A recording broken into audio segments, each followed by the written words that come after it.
all these other issues in a young person's life get completely pushed out the window. Again, I've spoken to detransitioners who tell me that when they went to see clinicians and when they spoke to them about, for example, previous traumatic experiences, this was kind of just waved off, and the clinician fixated on the gender dysphoria and worked towards treating that in isolation from everything else, which we know, from a mental health perspective, is not the way things should be done. We need to treat people holistically. This seems to be the only mental health condition in which that is not happening. You must be some kind of therapist? I am some kind of therapist, and I'm about to take you on a journey through the inner wilderness. I've invited brilliant guests from all walks of life to join me as we investigate, illuminate, and inspire transformation in ourselves, intimate relationships, and the social ecosystems we are constellated in. What you are about to hear may surprise you, so hang on to your earbuds for a hefty dose of sanity in a chaotic world. I am Stephanie Wynn, a licensed marriage and family therapist, branching out and building bridges between psychology and everything else under the sun. It's my honor to have you along for the ride. Let's get started. Today my guest is James Esses in the UK. He's a co-founder of Thoughtful Therapists and a therapist trainee currently on hold and in the process of litigation with his former grad school. James, it's a pleasure to have you, and I'm excited to talk with you today about the state of psychotherapy and gender issues around the world. Welcome. Thanks for having me on, Stephanie. All right, so I'm imagining some listeners will be familiar with your story. For those who aren't, can you give the brief version of your story and also tell people where they can go to hear the full story? Sure, yes, I'll give the very abridged version. I was, up until last year, studying a master's degree in psychotherapy. I was going to transition into that as a new vocation. I was on the cusp of setting up a private practice, and I became very concerned about the medicalization of children with gender dysphoria. I started a petition to the UK government about this, and as a result of that, I was expelled one day over an email from my master's course with immediate effect, and they didn't follow any process or policies. There was no hearing or anything like that. And I am now suing both, my grad school and also one of the therapeutic regulators in the UK for discrimination against my beliefs, and that is currently working its way through the court system in the United Kingdom. So my vocational dreams are kind of on hold for the time being, but I now comment and advocate on behalf of proper therapeutic interventions for gender dysphoria and against medicalisation of children. For people who want to know more about the case, they can go onto my crowdfund page. If you just type James Esses into Google, it's the first hit, and that will give you the full information of the case that I'm bringing at the moment. Okay. Thank you for sharing. You got caught up in this madness at an interesting time, and now here, not much later from when all that went down, you're in the midst of a lot of changes in the UK. So I'd imagine that this is a vindicating time for you and also a frustrating one, because the landscape, especially in the UK, is changing so quickly that I'm imagining if things keep going the direction they're going, then a few years from now, someone like you would be, well, certainly not be punished in the ways that you've been punished. I mean, you expressed views that are an important and really actually popular perspective within the, controversial, unsettled issue of how we approach gender dysphoria in the mental health field. But because of the timing of when you were in graduate school and how things were going, you kind of got caught up in all of this. So about a fifth of our listeners are in the UK and are going to be somewhat familiar with what's going on there, or at least be grateful for the updates that you'll offer. And then about half of our listeners are in the US as well, where I think we're a few years behind the UK in how we're relating to this issue. But, our listeners in the US are very interested in what's happening over there.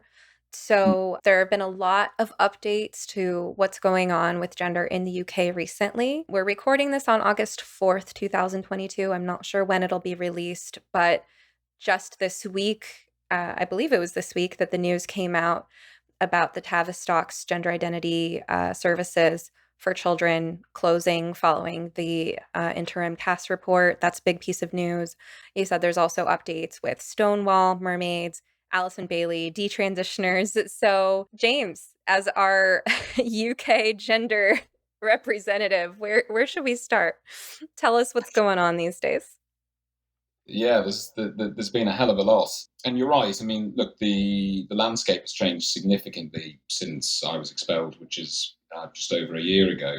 What I was campaigning about originally was around potential conversion therapy ban in the UK, and that the government would include gender identity as part of this ban, which we've seen elsewhere in the world, and it's led to some quite dire consequences in terms of a chilling effect on therapy. So I find myself in a very strange position now in which what I was campaigning for at the time is now the official government position in the UK, which I take as a real vindication of everything I ever said, but it's still bizarre. So yes, in terms of the conversion therapy stuff, in the Queen's speech at the start of May of this year, the government announced that they would be proceeding with a ban on conversion therapy, but only for sexuality, not for gender identity, which is a significant victory on behalf of everyone who is concerned that this would potentially criminalise explorative therapy for children and adults with gender dysphoria. So that's been quite a big victory and quite a hard fought one.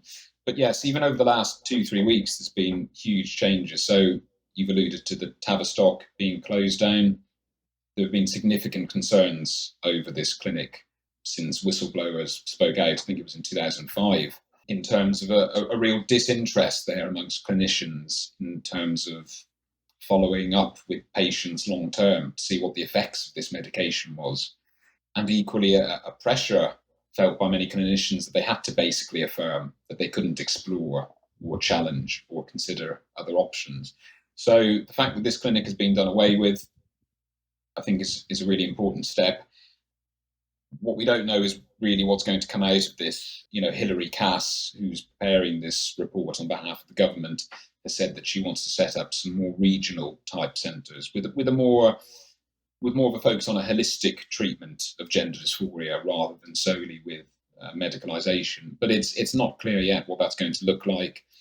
And there are those on the other side of the argument who are hailing this as a big success. Basically, they're saying not only will we not have just one clinic here to treat us, we'll have multiple clinics now in the UK focusing on trans medicine. So you can cut it both ways, and we'll have to see what comes out of that in due course. There's been a number of legal victories around free speech. We had the Maya Forstater victory a number of months ago, which basically enshrined in our law that being gender critical, which as we know is basically just believing in biology, is protected under our equality law.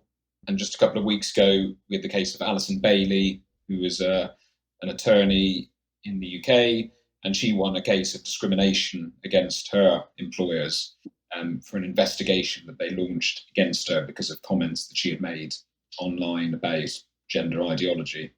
So that's, again, cementing another victory for free speech. And then the organisation Stonewall, who I think most listeners will probably be aware of, who have been really hardline proponents of gender ideology in the UK over recent years. They basically managed to alienate themselves, it seems, from most of the United Kingdom because they posted a tweet less than a fortnight ago in which they said that 2-year-olds can be trans. And they claimed that there was research and evidence to back this up, whereas, of course, there is absolutely nothing to back that up whatsoever. And they basically had to renege on what they said. And now, in the eyes of the population in the UK and of many of our politicians, they are simply not to be trusted or touched with a barge pole. So they've certainly made my life easier because they've done a better job than I ever could of undermining their own position. So it's been quite a number of positive changes in the UK over recent weeks and months. The tide is continuing to turn, but we're certainly not out of the woods yet. There's still a lot of work to be done. Let's talk for a moment about the absurdity of the idea of the trans toddler. So there's a whole cultural context in which something like what Stonewall said could even be said, right? And that's a context of celebrating the idea of being trans and viewing it as a good thing. And I see this sort of whiplash inducing flitting back and forth between two very different narratives, both espoused on the side of the trans rights activists. So, one narrative is that gender dysphoria is a medical condition, and it's a very severe, dangerous medical condition with a poor prognosis unless extreme treatment measures are pursued. So that means that unless you administer these surgeries and chemicals that come with high risks of complications, well, the alternative is death, right? If you don't do this, people will die of suicide. Therefore, we need things that are invasive and permanent because that's better than death, which, if you look at it that way, it's like cancer, right? Only if you have a life-threatening cancer is it warranted to have invasive surgeries and take chemicals into your body that will have negative effects, but it's better than dying, right? So there's this, it's an extreme medical condition for which extreme medical treatments are warranted narrative. And then at the same time, sometimes in the next breath, there's this narrative of let's depathologize having different gender identity. It's not an illness. It's not something that we should have any shame or stigma about. And there should be no gatekeeping. There should be no diagnosis required. Everyone is free to choose their gender identity. Whatever they choose is wonderful. The more different, the better. And this is something to be celebrated. And if someone has a gender identity that involves wanting any of these medical procedures or drugs, then let them have it, which we don't do with anything else, right? There's no other situation in which it's like a free-for-all where, drugs and surgeries for everyone. And, I know things are structured differently in the UK, and maybe you can speak from that perspective because of your, nationalized healthcare system. Here in the US, there's Medicaid, which is for people who are basically in poverty, and that's our public healthcare system. And then, most of the rest of us, middle income earners, we have insurance that's either, subsidized by our employer, or if you're like me and you're self-employed, you pay out of pocket for it. But this idea that, either taxpayer dollars or the money that people pay into their insurance premiums or that their employers pay into their insurance premiums should be used for things that are not medically necessary is a very novel concept that doesn't apply to anything else. So there's this flitting back and forth between this is medically necessary and this shouldn't have to be deemed medically necessary because there's nothing wrong with it and it's not a mental health condition and it's not an illness. So the story of the trans 2-year-old is this is a narrative that is, it seems, based on the latter. It's that it's not an illness, it's not a disability, it's something to be celebrated, it's just beautiful diversity, and, the younger the better, right? But of course, there's a separation in time because if you're 2 years old and you're surrounded with adults who are going to affirm your gender identity, then you have, probably at least 8 years of only social transition before there's puberty blockers are brought into the picture, right? So there's this kind of separation in time between the narrative of the trans child to be celebrated as a form of diversity and the narrative of this is a medical condition for which extreme medical treatments are required.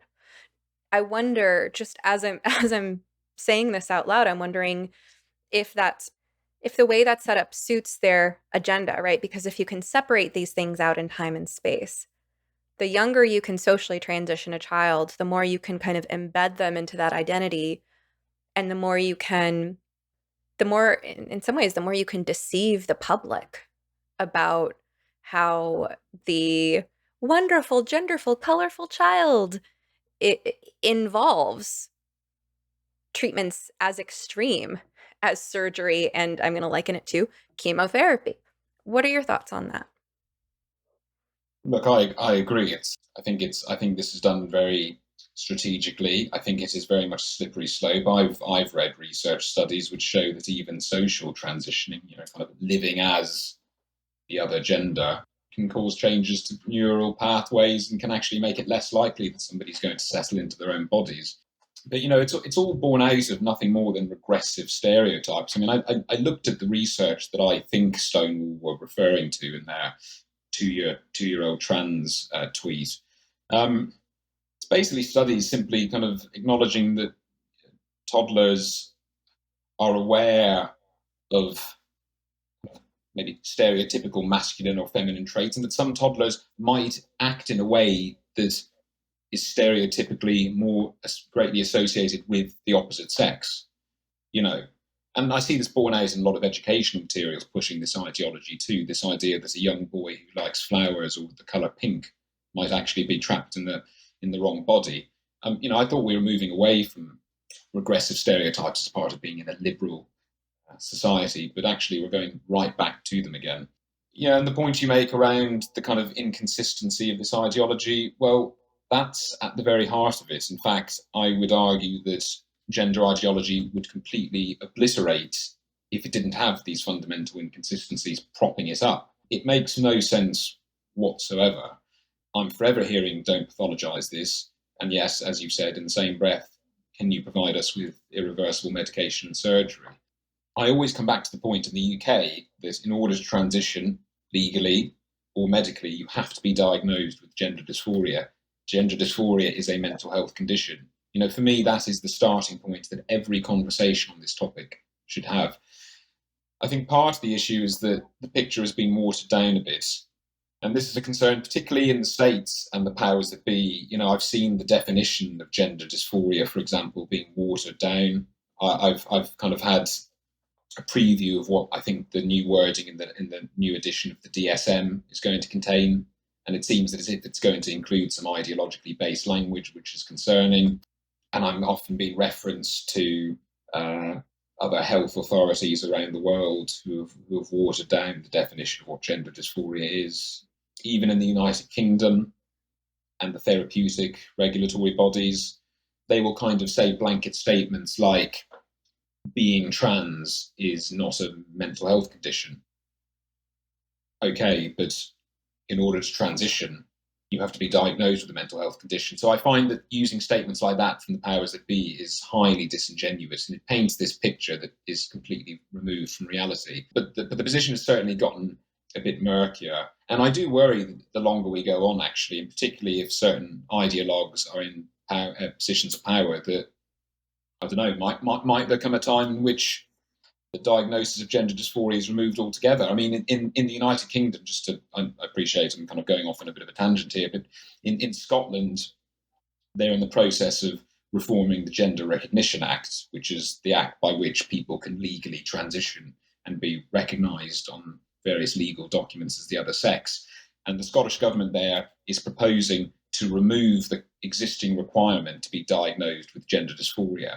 They're saying they want to medicalize and depathologize the process, which is basically a step towards self-ID. So even though we've got this diagnosis of gender dysphoria, my concern is that governments around the world can basically introduce forms of self-ID through the back door and just ignore the diagnosis altogether. There are so many problems with this. It's just not how we approach anything else. But, some of the biggest news going on right now is the Tavistock GIDS clinics closing in response to the report by Dr. Hilary Cass. And my understanding is that one of her findings was that a lot of other issues are being subsumed into gender or overshadowed by it, right? So even within the medical model where this affirmation is considered the appropriate treatment for the condition of gender dysphoria, it becomes the primary area of focus. And well, I mean, at the Tavistock, they weren't even getting psychotherapy for it, right? It was just, this is a mental health condition for which we provide these physical, quote unquote, treatments. But wasn't it also a finding that, autism, trauma, same-sex attraction, involvement in the foster care system, and, depression, anxiety, OCD, all these other conditions were getting subsumed into gender? And it's my understanding, and I believe we're on the same page about this, that this is just one way of conceptualizing of distress, right? There's kind of this narrative that this must be the real source of the distress and the primary reason for the distress, and therefore the thing that we should target.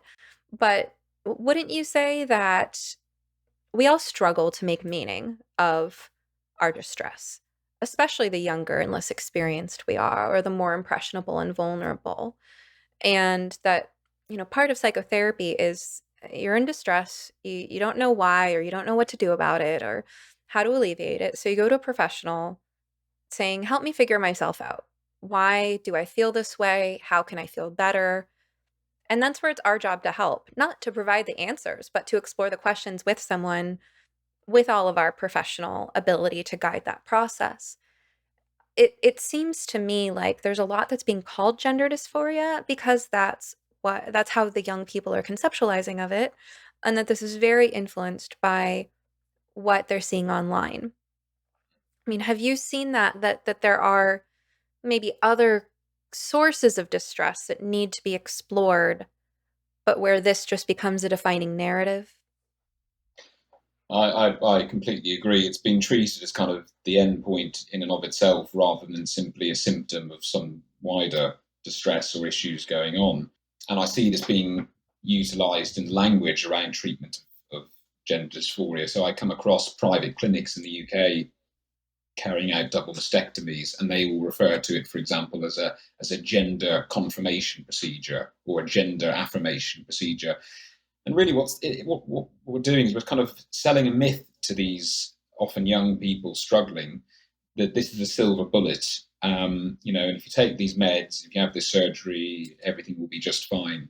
And similarly, parents have been told this. I mean, we spoke about kind of this narrative around suicidality. Parents have been told, well, if you allow your child to transition, they won't commit suicide and everything will be fine. But in reality, we don't find that. So obviously, we've got detransitioners. I speak to a number of parents who tell me that they allowed their children to transition and supported them in that journey because they wanted them to be healthy and happy, and they were told by professionals that this would allow them to be that way. And in fact, now that they have transitioned, their children have never been more depressed, more suicidal, more anxious.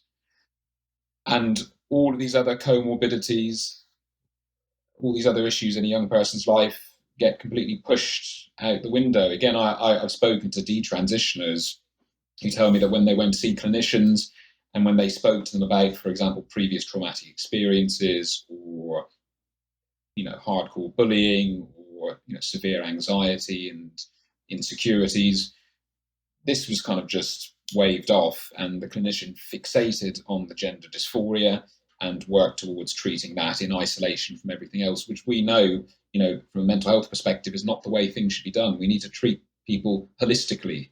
This seems to be the only mental health condition in which that is not happening. And for therapists and trainees like you and I, this can really break break our trust in our fellow professionals. I think there's been a huge loss of trust. You know, it's hard for me, and I know this might sound like black and white thinking, but I'm thinking, if a therapist has been so easily swept up into this, how do I trust their judgment on any other issue? And I hear from people all the time who need therapy and don't know where to look, don't know who to trust. I get a lot of inquiries from out of state where I can't help people from out of state. I get more inquiries than I can handle in the state as well. For therapists, though, who are working in states like mine or places around the world where there's more of a need for therapy than there is a supply, it's hard to see just how many people don't trust us because our inboxes are full, our voicemails are full, right? There's such a need coming from people who do seek therapy that it's hard to see outside of that to all the people who are afraid to pursue it for good reason, whether because they've been traumatized or betrayed by therapists or because of things they've heard that aren't unfounded. How do you think we got to this point? It just seems like things got so bad so quickly that the ideological capture of our colleagues, some of them new, some of them going to grad school at the same time as you did and getting kind of brainwashed into this stuff, but some with many years of experience under their belt, some who are otherwise very competent. Mm. I think it's been a bit of a perfect storm, really, and a lot of it's been happening under the radar. It's kind of like the boiling frog analogy, but I think if I'm thinking, the UK therapeutically, opponents of gender ideology have managed to find themselves in very strong positions of power and have kind of dictated the position from the top down. And in the meantime, as a society, we've been going through a very, very kind of subtle shift in the narrative around this stuff. I think even usage of pronouns in kind of everyday discourse has made such a big difference to this. More and more I'm seeing people who do not suffer with gender dysphoria, who are not transgender, putting their pronouns in their online biographies or their email signatures. And this is sending a subtle message to everyone, particularly younger people still finding themselves in the world, that everyone has their own innate gender identity and we must express this and we must think about this. So I think the kind of combination of both of those has led to this scenario. But it's really shameful, I find, for therapists because the core tenets of psychotherapy and counselling are around conversation, active listening, including to those that you disagree with, and a real thirst for knowledge and for insight, because the human mind is a complex beast. But there's been such a shutdown of conversation in this debate and a complete lack of transparency. And therapists are terrified of saying the wrong thing or stepping out of line because they'll face consequences reputationally or even affecting their careers and their livelihoods. And so we've kind of, everything's been pushed a bit underground. It's quite bizarre, really. I mean, I often look at other therapists' biographies and websites. And in terms of those that deal with gender dysphoria, you've kind of got two camps now, and they'll use very subtle language to demonstrate what type of therapist they are. They will either say in their online biography that they work exploratively, or they'll say that they work affirmatively. And this is basically like code speak to say what type of therapist that they are in this respect, which I find really concerning, actually, because all therapists should be wanting to work exploratively. But look, you know it yourself in terms of some of what you've been through, and I know it myself in terms of what I've been through. But there's a real risk that if you put your heads above the parapet and try and question some of these teachings, you will simply be excommunicated. There's a body in the UK called the Coalition Against Conversion Therapy, and the chair of this coalition, who is a non-binary individual, recently in an interview said this: basically, if you're a therapist who believes that there are two sexes, you shouldn't be seeing clients. This is the message that we're being given from the top down in this country, certainly anyway. So it's terrifying times. And to be honest, I've lost faith in the therapeutic profession. A lot of people have, both within and without it. And I wonder how we can possibly redeem ourselves and restore integrity to the field. You talk about affirmation versus exploration, and I agree that we should all, exploration is the definition of our job. And I'm wondering about something. I think when it comes to gender, the split between the approach of affirming and the approach of exploring in general is obviously where it's the most extreme and the most consequential. But, you and I have also talked about the capture of our field in other ways, not just related to gender. And that's one of the reasons that you co founded Thoughtful Therapists, right? So, do you think that therapists who quote unquote affirm gender identity without question, do you think these are the same therapists who are more likely to affirm without question anything that a client thinks? So, for example, the idea of microaggressions, right? This is another issue over which communities are divided because there's a community, and I include therapists, but it also expands far beyond therapists, of people who believe that anything perceived to be a microaggression is a microaggression and needs to be taken seriously and highlighted. Microaggression meaning a very subtle unintentional or unconscious expression of some kind of bias, racism, sexism, homophobia, or so on, right? And then on the more conservative or nuanced or, skeptical side of things, there are people who say, well, wait a minute. How do you know that that was really malicious?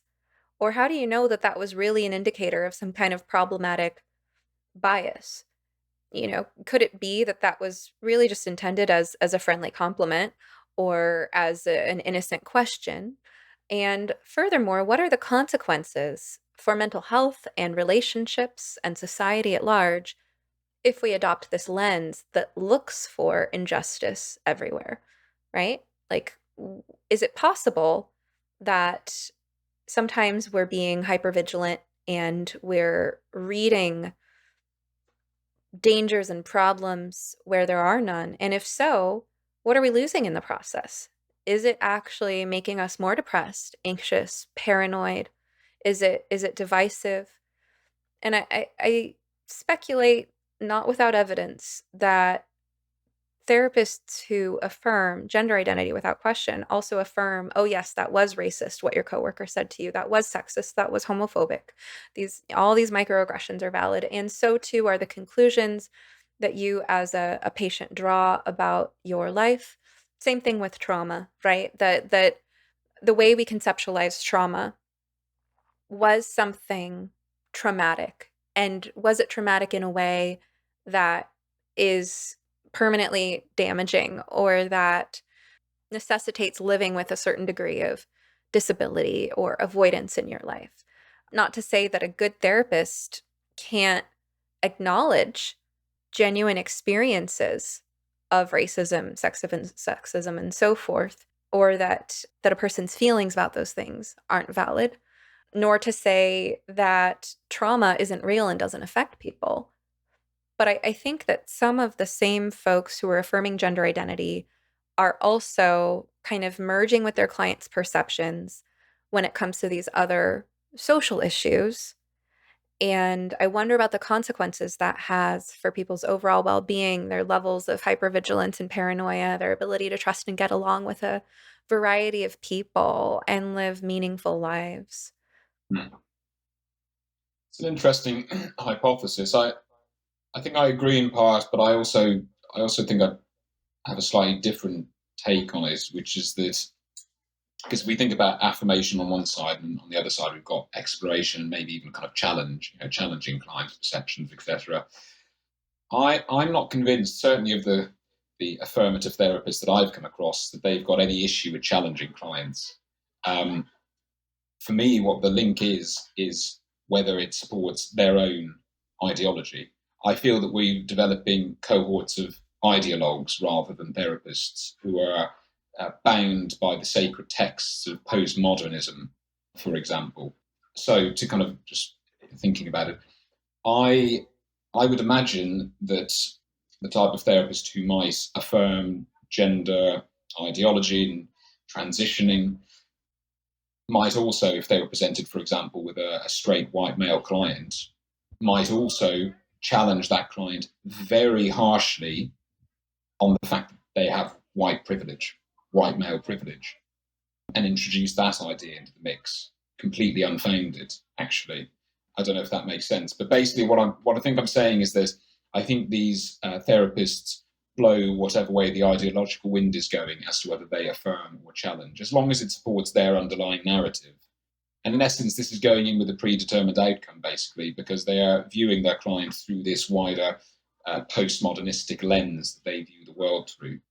And when I was seeing clients, I was witnessing this firsthand. I'd had some clients who, more and more believed and had been told, even in therapeutic settings, that yes, they did have kind of straight white male privilege and all the rest of this. And, found this deeply concerning, that a therapist would ever try and even make that type of point to a client. But so yeah.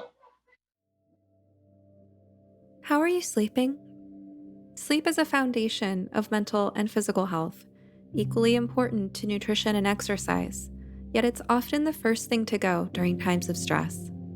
Good sleep can help alleviate depression and anxiety symptoms, maintain a healthy weight and metabolism, protect your heart, and even reduce the risk of Alzheimer's.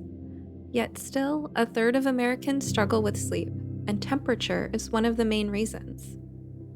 Before I got an 8 sleep, I was already an expert in sleep hygiene and practiced what I preached to my clients. But I would still wake up overheated in the middle of the night and unable to fall back asleep for 1 or 2 hours.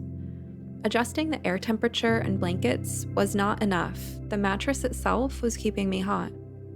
But now, I'm sleeping soundly through the night and waking up refreshed thanks to my 8 Sleep Pod Pro cover. The Pod Pro cover by 8 Sleep is the most advanced solution on the market for thermoregulation. It pairs dynamic cooling and heating with biometric tracking. The cover can adjust the temperature on each side of the bed individually for you and your partner based on your sleep stages, biometrics, and bedroom temperature, reacting intelligently to create the optimal sleeping environment. If you'd like to be more patient with your children, more emotionally stable with your partner, a fitter athlete, or more efficient at work, take it from me, a mental health professional. Improving your sleep is one of the best investments you can possibly make in your overall well-being and the lives of everyone you touch.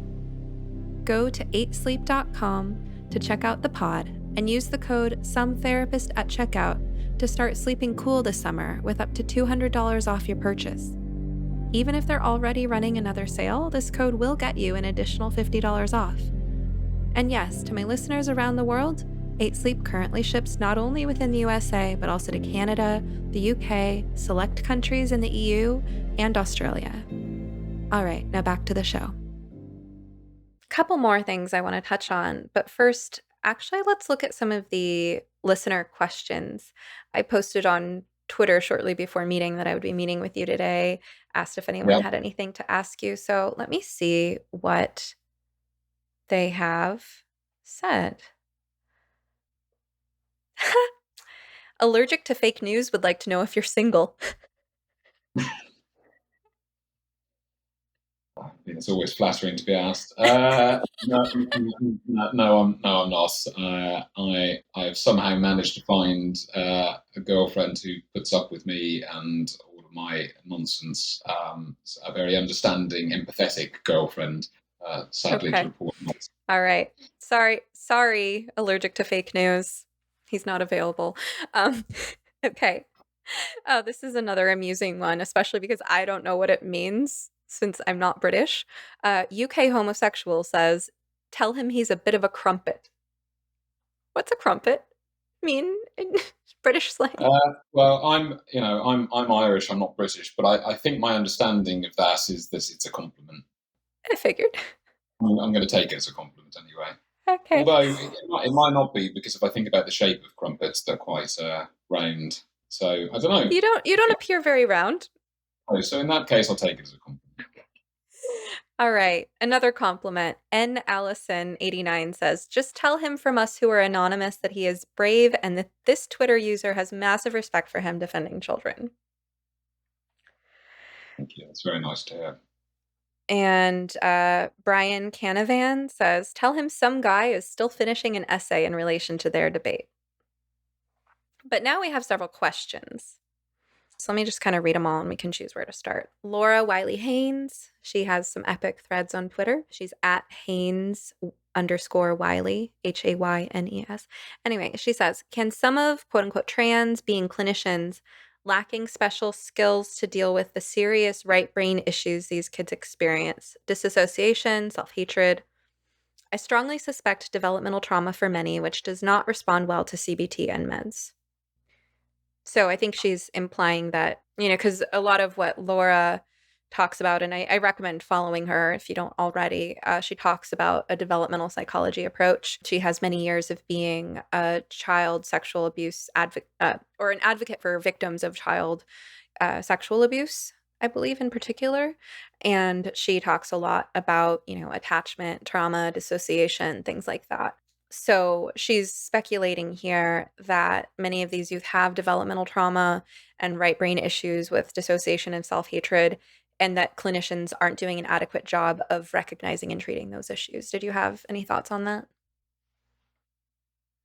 I would tend to agree with that analysis. If I think back even to my own training, there wasn't much of a focus on much of what was put there, but there were entire modules on diversity and inclusion, which seems to be the modern approach to treating this, rather than through any actual proper therapeutic theories. I agree. I think so much of this has to be grounded in things like development.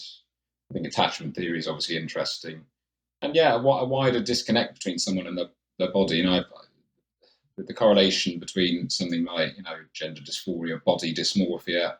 We need to ultimately drill down into what is causing this in the first place. As you and I kind of alluded to earlier, this is surely a symptom of a wider issue. And I think it's particularly interesting in light of the fact that, the age ranges of those presenting with gender dysphoria is changing quite significantly over recent years as well. There seems to be a multitude of causes for this, but they all deserve proper exploration and consideration. All right, we have quite a few other questions for you too. So Murph asks, given that school-age kids seem to completely accept gender ideology without question, does he think, meaning you, do you think, James, in a few years' time, will we be going through all of this again, but 10 times worse? From what I can see, all the recent pushback against it is coming from the older generation. Well, I think, yes, that is a worry of mine, because although things seem to be going in a good direction, the adults of tomorrow, the ones who are in secondary school or university, are being fed this diet of ideology. So I am concerned that we could end up regressing back again, even if we make good progress. But if we're talking about the children today as they are, rather than the kind of ideologues of the future, I still view them as the victims in all of this. Children are signing up to this ideology, but that's only because they're being pushed this at schools. I'm coming across more and more materials for younger and younger children in primary school, telling them that the doctor might have made a mistake when they were born. Doctors take guesses at what sex people are. And as we said earlier, if you like the colour pink and you're a boy, you might be trapped in the wrong body. So they're the victims in all of this. And I would imagine, yes, many of them will be pushing this ideology when they are adults. It's why, although, as we said earlier, there's a lot of good progress being made, particularly in the UK, I think we need to clamp down on what's being taught in schools more than anything else. It's an interesting question. I think you raised some good points. My my initial thought was that I disagree with the premise of the question, because I think that there's a backlash going the other way. I think this is already starting to become uncool. But they brought up a good point about how very young children have been indoctrinated into this, and I don't think we I don't think we know what the consequences of that will be, because this is kind of a social experiment that we've Mm. never seen before. The instinct to recognize and understand the difference between the two sexes is so basic. I mean, it's one of the first things an infant picks up on, and that lasts a lifetime. The first thing we notice about a person instinctively before we notice their skin color or their age, we notice if they're male or female. That's something we're just designed to pick up on very quickly, and there are great evolutionary reasons for that. So, what happens when you take a generation of very young children and you try to condition that out of them? I don't think we know this yet, right? And I think this kind of leads into one of the directions we might go a little bit later in this conversation, which we'll come back to after we've gone through the questions, which is, how do we heal from this collectively? How do we get out of this, or recover from it? And so one of the many questions to answer in that exploration is, how do we help young kids who were indoctrinated as they enter puberty and adulthood? So that's a good question to revisit. Let me ask you, Kate Williams asks, how does he, quote unquote, switch off and restore himself when he needs to? I struggle with that. In fact, I was having a conversation with my girlfriend just last night about my addiction to Twitter. So I find it very difficult to switch off from this. I find that once you've seen this, you can't unsee it. And I do spend most of my waking moments thinking about these things. It just feels far too important, which I don't think is good necessarily. because it doesn't help if those of us championing these causes are getting burnt out as a result of it. What do I do to switch off? I try and go on a mindfulness retreat once a year, where I put my phone in a locked box for about 3 or 4 days and just escape from technology altogether, which I find to be very beneficial. And I try and cultivate that in my everyday life, but I'm failing at that at present. That's an honest answer. I agree. I think it's easy to get swept up in this, and I really feel for parents the most, because if this is so consuming for you and I as people who are just therapists and concerned citizens, how much more consuming is it for people who have their own flesh and blood's skin in the game, for people who are worried about their kids? I notice that as my stepkids get older, I worry about this more, not because I think they're particularly vulnerable. I don't think they don't have many of the criteria that make kids more vulnerable to this stuff, but I am trying to pay close attention to what's happening in their school district and what they're being taught about these issues. Last week we were doing Mad Libs. Do you have Mad Libs in the UK? Do you know what I'm talking about? No, what's that? Okay, Mad Libs, US listeners will be familiar. So Mad Libs are these silly things that they have for kids nowadays, and I grew up with them too. They're basically just cheap little books of stories. It'll be like a paragraph about anything.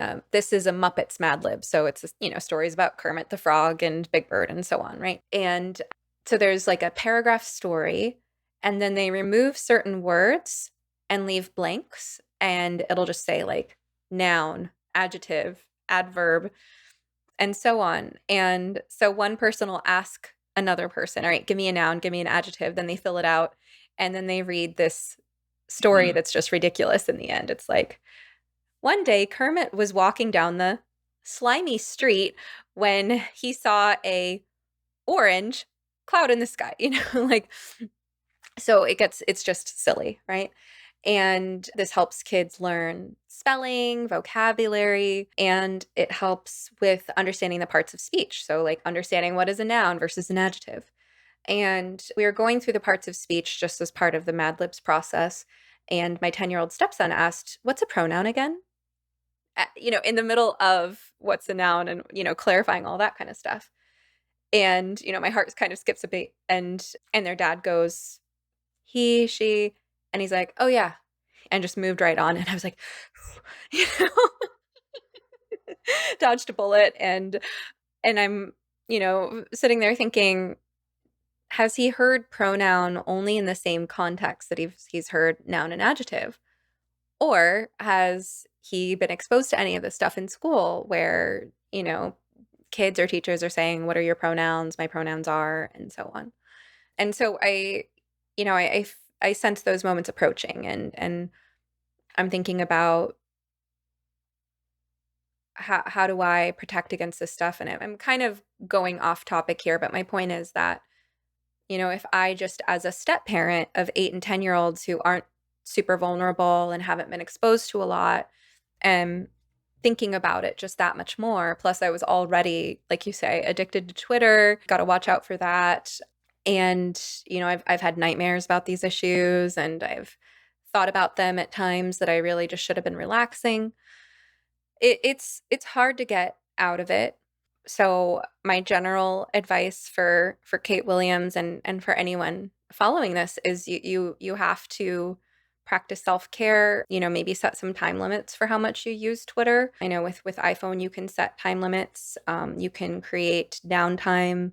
You can just kind of increase the friction or the degree of difficulty you have to go through to get back to your Twitter addiction if that is your issue. I think as well that we're in the age of information. We're constantly bombarded with so much information, and we have to find a balance between intake and output. So this is kind of a matter of digestion and assimilation. If you're not careful, you're just consuming information and barely processing the feelings and associations that brings up for you. And the information that you're consuming is designed to rile you up because you're up against AI designed by all of collective human intelligence with the goal of keeping you engaged as much as possible. And the algorithms are designed to play off of your emotions because that's what hooks you, that's what keeps you engaged. So you have to maintain a degree of skepticism about that. Understand that you are looking through a distorted filter. It doesn't mean you're not seeing things that are real, but you're seeing a certain subsection of things that are real and they're being framed in an alarmist way. That doesn't mean that we shouldn't be sounding the alarms, but just to remember that you're up against something that's more powerful than you are psychologically whenever you're engaging with content on the internet, and to have a degree of skepticism and distance and ways of processing so that you are digesting and assimilating and feeding back just as much as you're taking in. So for me, I spend a lot of my time online, of course, but a lot of that is either podcasting, writing, tweeting, creating, content for Instagram or whatever. And yes, that's part of my business, but it's also part of how I make sure that I'm giving back just as much as I'm taking in, and that I'm not becoming kind of a passive victim to things that are distressing, right? I have to be able to apply my own values and my own critical thinking to what I'm engaging with as part of keeping up with it and not getting overwhelmed by it. So I think creative expression, having some ways of digesting, assimilating, feeding back, giving back, inserting your own opinion is important. And then remembering what did you do before you got caught up in all this stuff? What did you do before the pandemic? Can you do some of those things still now? And if you're like me and you're mostly an auditory processor and you like to do things like go for walks or do chores while you're listening to a podcast or audiobook, try to balance out the content you're taking in that way. Listen to things that are about, health or success or fiction to just bring some balance into your life. That'd be my advice. That was a question for James, but I gave my own opinions. No, You it's ready super. for another question, James? What's that? Yeah, no, that was very good advice. I'm going to be taking some of that on board myself, I think. Oh, I'm proud of easier myself. said than done. I've not looked at Twitter in the last hour since we've been speaking, so I'm taking that as a You're proud big of step. yourself for not looking at Twitter in the middle of a podcast interview. Very proud of myself. Yeah. I'm looking at Twitter in the middle of a podcast interview to ask you questions from our Twitter users, which I think is a good use of Twitter. So, Womanist would like to ask you, with regard to gender ideology, do you think things will get worse before they get better, or is this the last gasp? So that kind of relates to the other question, but from a different angle. Are things getting worse before they get better? No, I still believe things are slowly getting better, particularly in the United Kingdom. But I think that the United States is another kettle of fish altogether. I don't know. I get concerned when I see what's happening over the pond, and equally in other countries, even back in my homeland in Ireland. Similarly, things seem to be going in the wrong direction there. The UK does seem to be fighting this, but I half expect that when I sort things out over here, that I may have to try and emigrate somewhere else because this is becoming a kind of global crisis. Hmm. Yeah, I mean, so from a US perspective, I think it's both are happening at the same time. I think whenever we ask these big picture questions about any issue, are things getting better or worse? It's like, yes, right, better and worse. I've heard some good criticisms lately of the progressive worldview, the idea that there's some kind of arc of history that bends a certain way, and the idea of forward being good, backward being bad, how we conceptualize history, how we conceptualize time and change.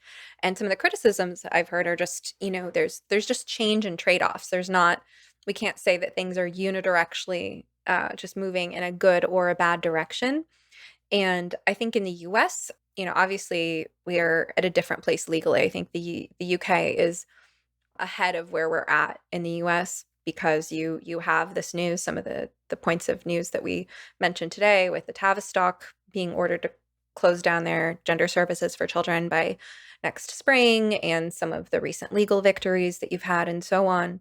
In the US, the Biden administration right now is doing a lot to erode the protections and services that we need. So the changes to Title IX will, as those take effect, basically mean that gender self-ID trumps sex-based rights for women and girls in a myriad of ways. And, the Biden administration, I believe, has also threatened to take away funding for school lunch programs for schools that don't adhere to teaching gender ideology. I mean, the Biden administration is doing some really scary stuff right now and writing things into law.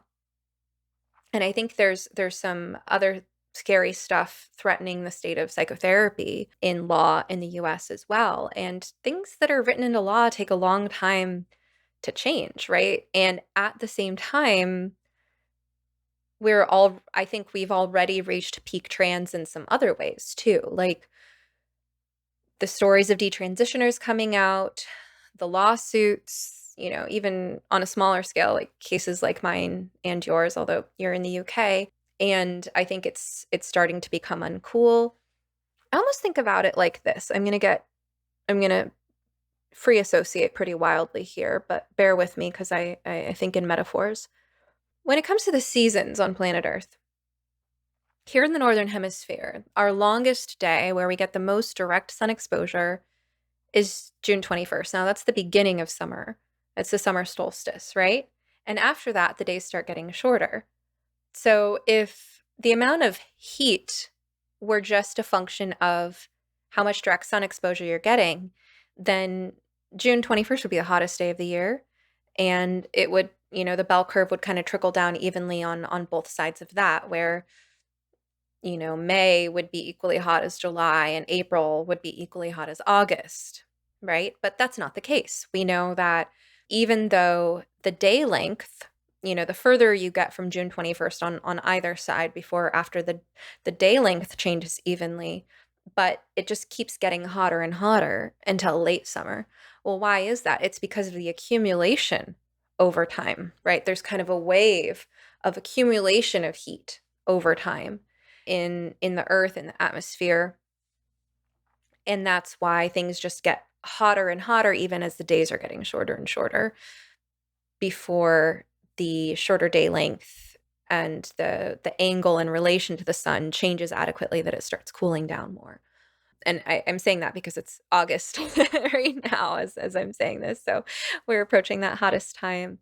And I wonder if there's something similar where like there's a lag between as something's accumulating, the kind of lag process. And I'm having a hard time putting this into words, but I'm hoping people can follow my only partial expression of this metaphor here, that the legal system is kind of behind the ways that people are thinking socially. So if activists had their way, the changes we're seeing in the legal system now would have been in effect 5 years ago, but they've been fighting for this the whole time, right? But as those changes are being made, it's like August metaphorically here, right? As, they're finally reaching their goals legally, the public consensus is already starting to move in the opposite direction.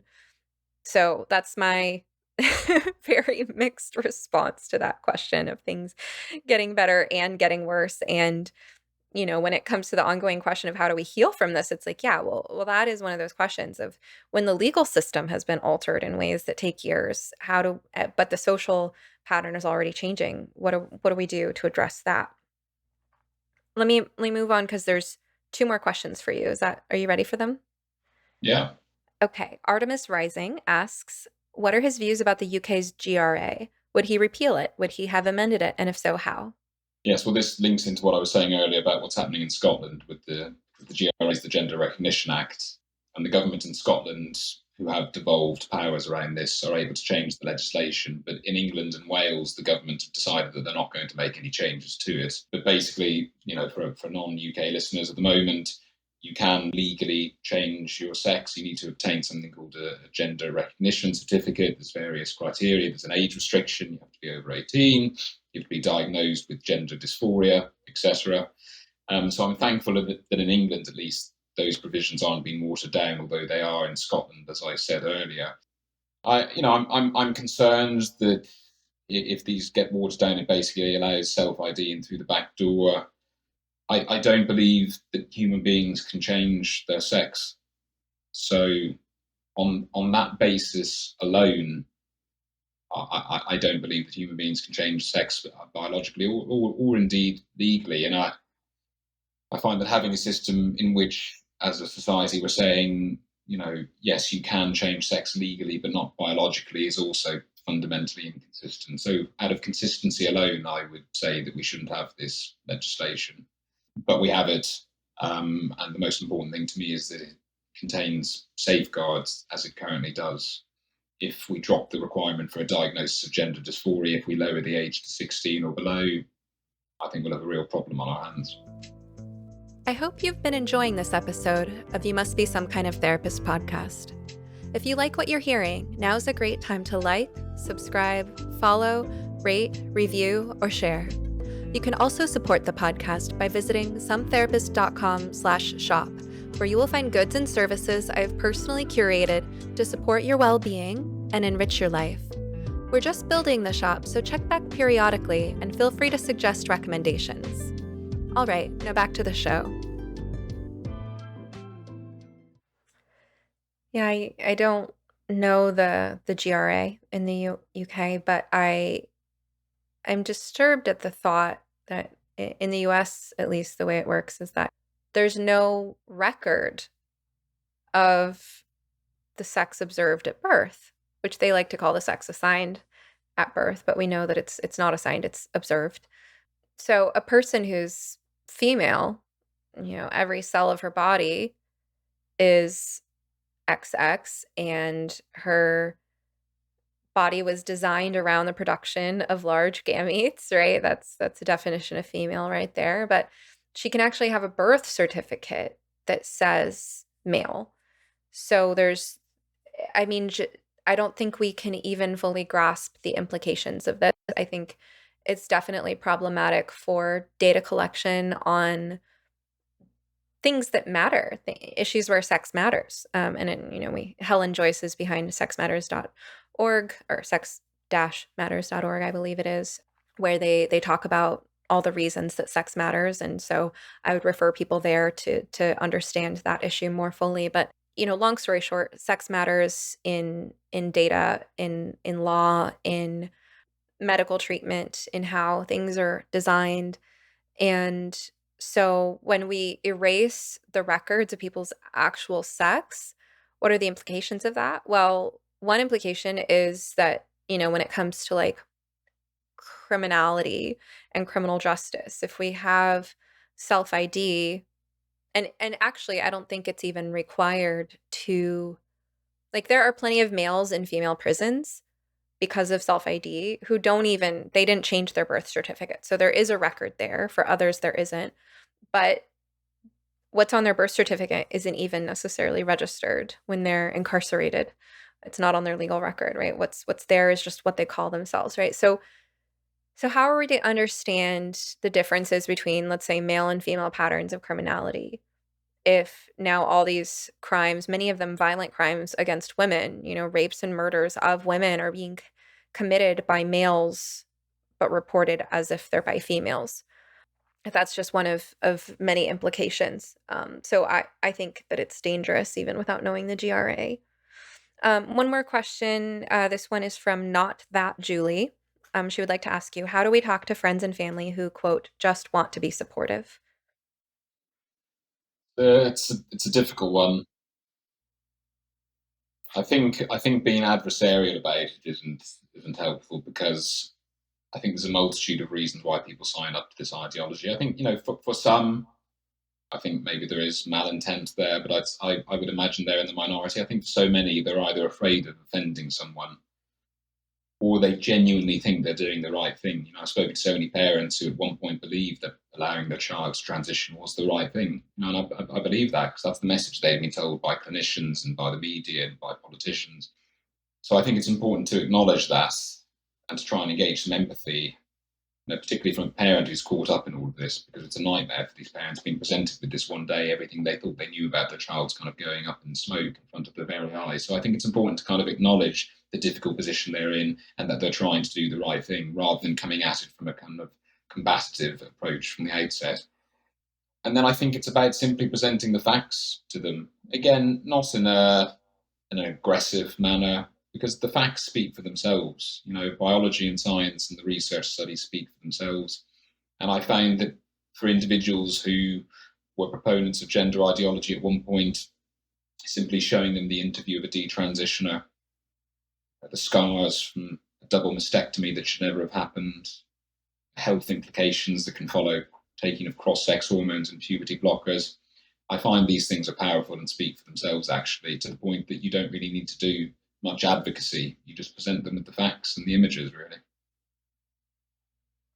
I think that's a good point, and that part of what I'm hearing you say is that there's no need to be defensive or even over explain, because our views are very reasonable and they're based in evidence, and we're not alone for having these views.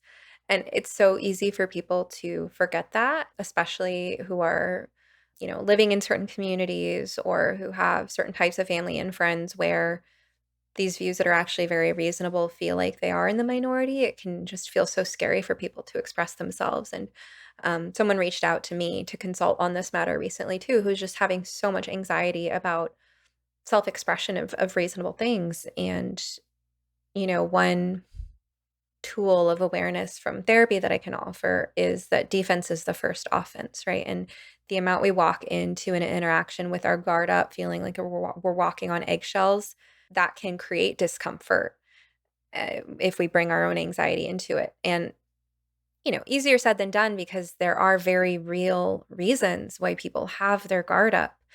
There are scary things that can happen for being gender critical.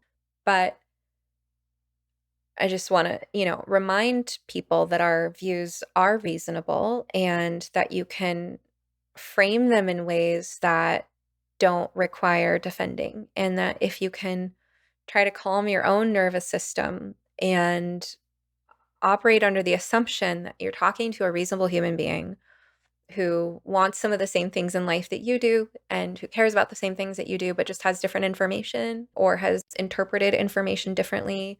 That if you bring less defensiveness, more kind of warmth and openness to the conversation, you're likely to get a better result. And I don't even take those risks in every conversation. It doesn't always feel safe or worth it.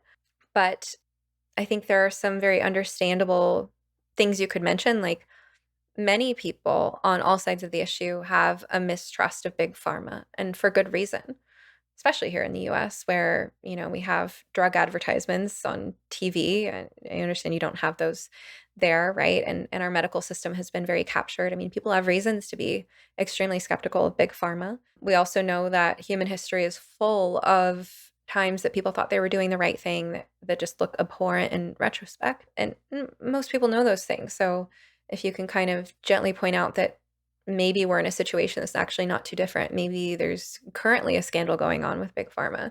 Maybe there's currently some things happening socially and politically that history won't look kindly upon. Those are relatable, right? And then,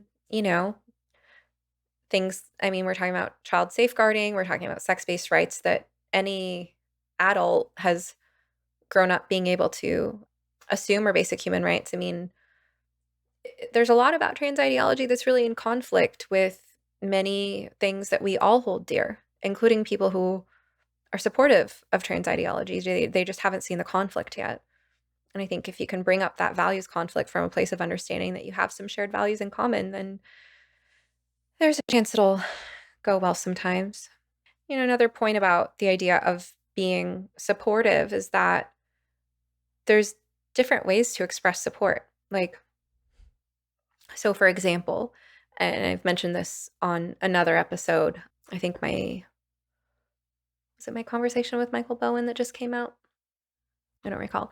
Anyway, like, so my mother was very permissive when I was a child, and I ate poorly as a result because she didn't have it in her to engage in a battle of wills to force me to eat adequate protein and vegetables, right? So I ate a lot of starches and sugars and not enough protein and not enough vitamins and minerals. And, now as an adult, I do attribute some of my health problems to that because I eat very well, but I still have a lot of health problems. And, just because when I was 6 years old, I wanted crackers and cheese for dinner doesn't mean that giving me that was the right thing to do. Would you say that it's supportive of a child to let them eat ice cream 3 times a day, for example? Is that, is giving someone what they want or think they want at a certain moment in time always the most supportive thing to do for them? And then we could ask the same question if you have ever had a loved one who has a drinking problem or a problem with drugs, for instance, that you can support that person and want what's best for them without agreeing that they're on the right path. And so I think to this person, not that Julie on Twitter, yeah, you want to be supportive as well, right? But does being supportive, does caring for someone always mean that you agree with the conclusions that they've drawn and the steps that they want to take? Someone added one more question. There's another question for you. Respect My Sex asks, if you could ask Montgomery just one question and it had to be answered, what would it be? Sorry, I don't know who Montgomery is. Yes, this is Katie Montgomery. I don't think they disagreed. Trans person, trans activist, quite outspoken on Twitter, etc. We've kind of had a long running back and forth between each other, and I keep offering Katie a debate, like a live moderated debate. Katie Montgomery. Katie Montgomery, yes. Oh, okay. Got it. Go on. A well-known name in these circles, yes. So I keep reaching out saying, Katie, let's have a debate. And I'm always met with radio silence. So the question was, what if I could ask a question? If it were to be answered truthfully, I would love to know from Katie why the refusal to debate with me. Sunlight is the best disinfectant. Is there something to hide? At the end of the day, I think we can all benefit from learning from one another. But for some reason, Katie refuses to have a proper dialogue with me on this, and seems to prefer engaging in kind of personal attacks instead. So I would like to know the answer to that, but I doubt I would get a response, although I'm open to it. Okay. Well, people had a lot to ask you and a lot to say to you.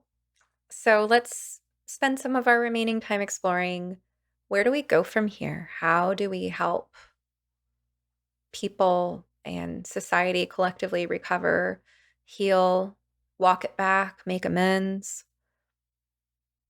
I wish I had the answer, Stephanie. I think it's I'm not sure I have any easy sound bites for this one, because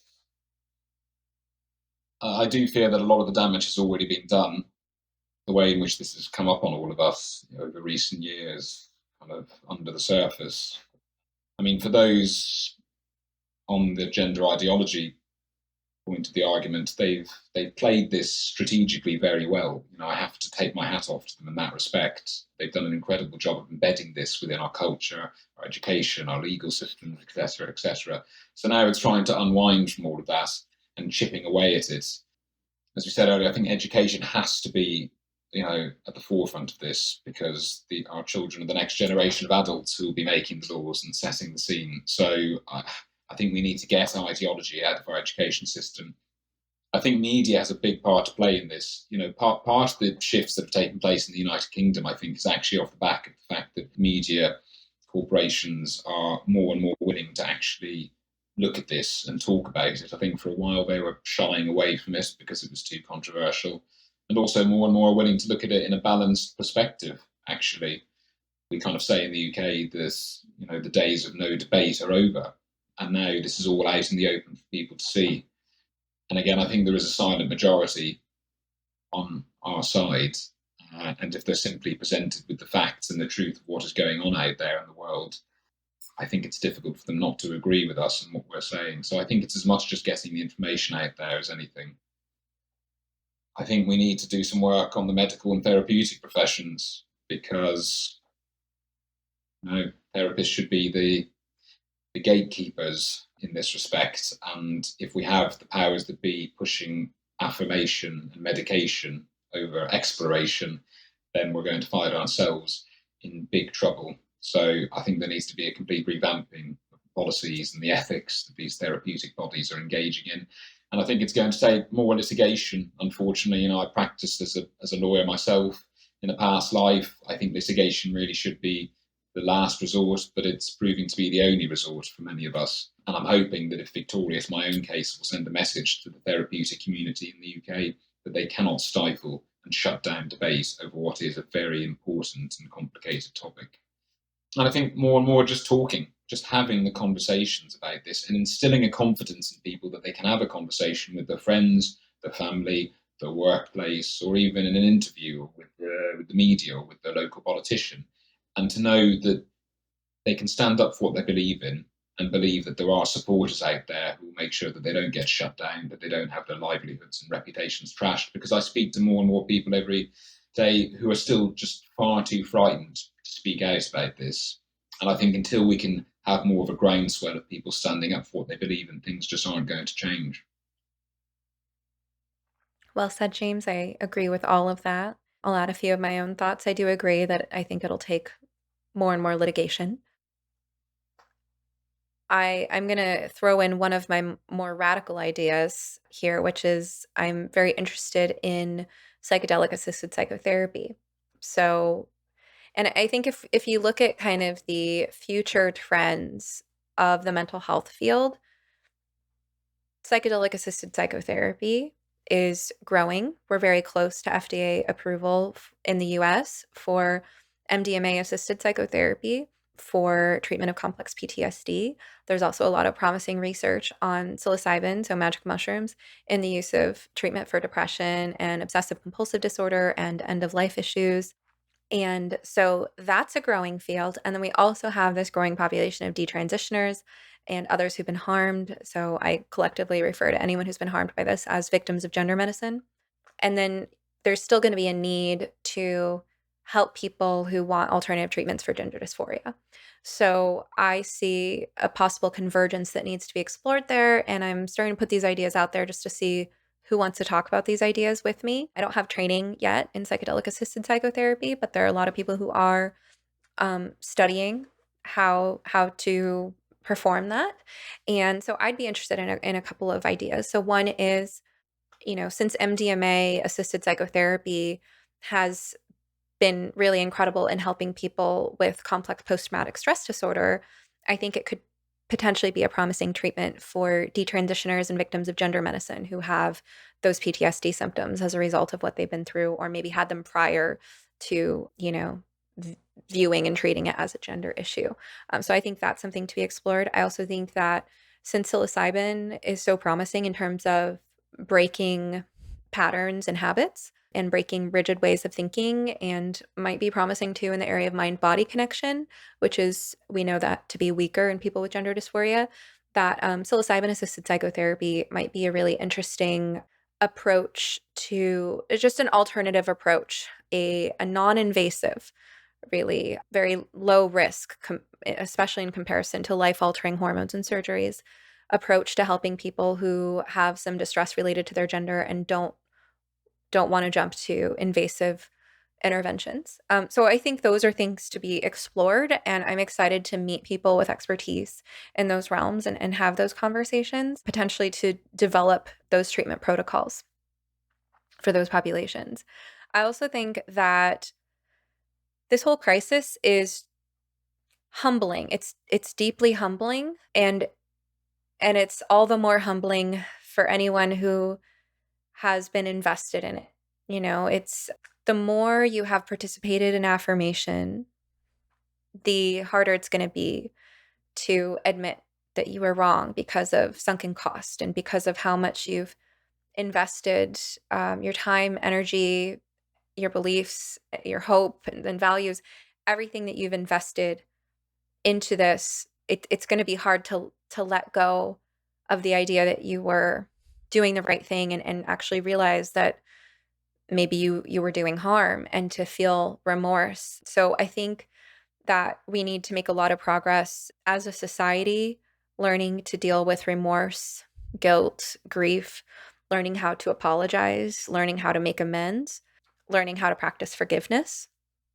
So, my approach to this, and I know much of this is going to fall on deaf ears, but is to say, even to people who have attacked me, the trans rights activists, the therapists who who have attacked me online, the affirmation therapists, that the moment you realize that you were wrong, I will forgive you. Like, you don't, because it's so easy for the ego to get involved, and it's hard to make amends. But if someone comes to me and apologizes or asks for my help, I'm not going to rub it in their face. I'm not going to mock them and say, "See, I told you so." I'm just going to be like, "Welcome to the other side. Now begins the process of recovering from the sort of cult that you've been in," right?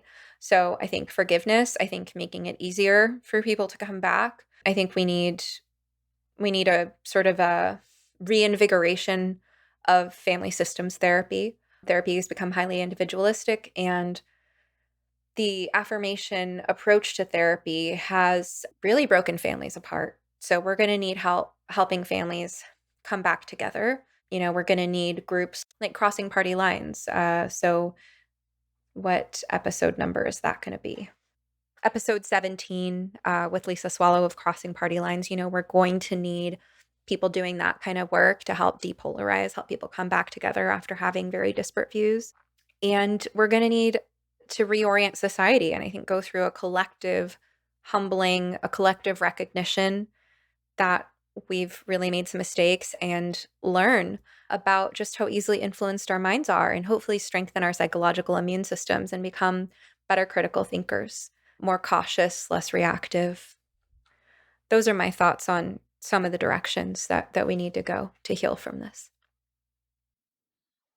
Yeah, I think I agree with all of that. I think the psychedelic type treatment is certainly very interesting, and I think it's certainly being untapped across the board generally, but particularly when it comes to treating gender dysphoria. And I particularly agree with the kind of sentiment of what you said around the way in which we communicate and engage with those who may at one point have been, our most vociferous opponents, because as we said earlier, I think a lot of people have been caught up in this through no fault of their own. They've kind of been sold a bit of a lie. They've been fed misinformation. And for many, they just want to do the right thing. They want to try and be good people. They want to try and make a good difference. It's just unfortunate that they may have done harm in the process. And I agree, this isn't about holding grudges or seeking revenge. I say that with the caveat of, there are some people who have done what can only be considered to be abusive or neglectful practices around, the medicalization of children. I think justice does need to be served in that respect. But I think for most people, we need to treat them with an empathetic understanding, because we can see how the world has been caught up in this. As I said, the other side have played this very strategically. And I think it's about building bridges and moving forward positively in a way that we can safeguard children as best as possible without holding lifelong grudges against those who disagreed with us at one point. Well said, James. Well, thank you so much for this conversation today. It's been a real pleasure. So where can people find you? You can find me on Twitter. As I said, I'm addicted to Twitter, so you'll find me often on there. And again, to keep up to date with my case, just type my name into Google. I've got a crowd justice page, and I post updates on there as my litigation progresses. Great. Well, I look forward to updates. It does seem like recent events have been vindicating, but come too late for you. I hope that those events, though, do serve your case in the long run, and that our listeners will check out your crowdfunding page as well. Thank you so much. It's been a pleasure. Thank you very much. Nice talking. I hope you enjoyed this episode of You Must Be Some Kind of Therapist podcast with Stephanie Wynn, LMFT. This podcast is produced by Eric and Amber Beals at Different Mix. Special thanks to the talented musician Joey Pecoraro for our theme song, Half Awake. At sometherapist.com, you can find more information on any topic, guest, resource, product, or service you've heard of here today. You can also follow me on Twitter or Instagram at sometherapist. If you would like to ask a question, suggest a topic, be a guest, or invite me to speak, you can email us at hello@sometherapist.com. You can also send us a voice memo with your question, and we just might play it. Of course, just because I am some therapist doesn't mean I am your therapist. This podcast is not a substitute for medical advice. If you need help, ask your doctor or browse your local therapists online. And whatever you do next, please take care of yourself. Eat well, sleep well, move your body, get outside, and tell someone you love them. You're worth it.